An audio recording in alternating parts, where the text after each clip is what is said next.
Kaixo, Aiora naiz, Arianariko sortzailea, mankomunitate joskintza ikastaroetako tailerista, eta gaur erakutsiko dizuet prenda bat nola hilbanatu eta markatu.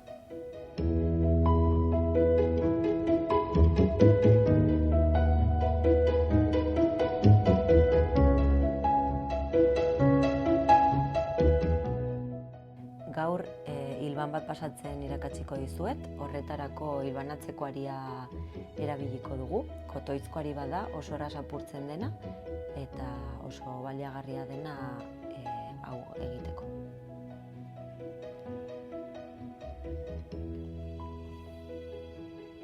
Hilbanatzean puntada beti aurrera joan behar du eta puntada ez da oso luzea, ez da oso motza izan behar.